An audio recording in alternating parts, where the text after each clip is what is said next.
Well, I'm certainly not advocating increasing minimum wage to hurt business, but as I said, $7.25, you can't support an individual, much less a family, on that kind of money. The people at the top end of the economic spectrum have benefited incredibly as a result of this economic upturn, but the folks at the bottom haven't. And I think it's important that they deserve part of the benefits that are coming from it. I think working with the legislature, the business community, to come up with a reasonable plan moving forward on minimum wage, on family leave is the right thing to do. No, I didn't cite a figure on purpose because I want the legislators and I want the affected interest groups, both the individuals and the businesses and everybody, to be able to sit it down at the table and say, look, this is what we can agree on, this is what we can't. I can tell you that I spent, between the two campaigns, the primary and the general, probably a year and a half crossing the state, and I didn't run into many businesses that don't support a minimum wage increase. It's just a question of how much of a minimum wage increase they support. Those are the kind of discussions we need to have. That's what I was saying at the end. We need to put the partisan gamesmanship aside. You know, we're here to do a job. Let's get the job done. Let's listen to everybody and come up with a reasonable proposal.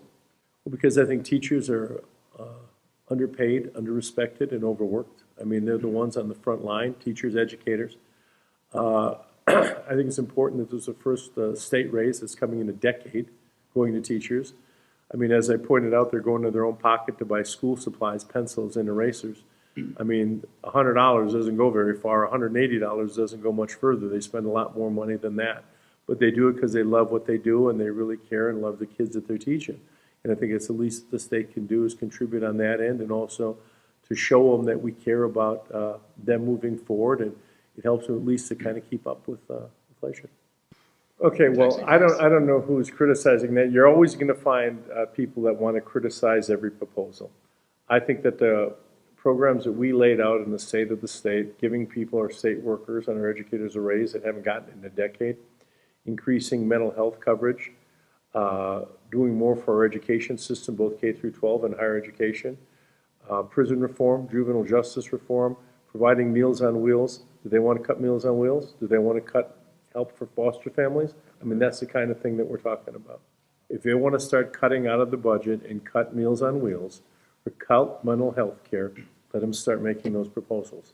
I don't want to cut those. I think that people are in need, especially our most vulnerable citizens, those who are at the bottom of the socioeconomic status, and I don't think what's being proposed is what I at all call extravagant.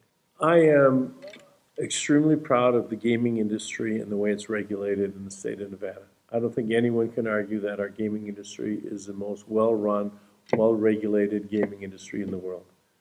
If we're going to be in the cannabis business, and we are, I think it's important that it's also a well-run, well-regulated industry. And that's what I want the compliance board to do, is to deal with the issuance of licenses, whether or not there should be consumption lounges, the banking, there's no shortage of topics they can deal with.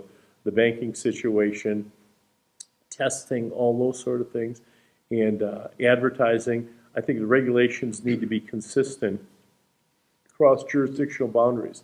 Right now, Henderson has a different rule than Sparks has, who's different than Winnemucca, who's different than Washoe, who's different than Clark. I mean, it's hard for these businesses to know what all the rules are. So I think it's important that we have one good set of rules and everybody has to follow them. Michelle and I've got the greatest team and cabinet that any governor could possibly ask for. I mean, I work a lot of hours and they work more than I do.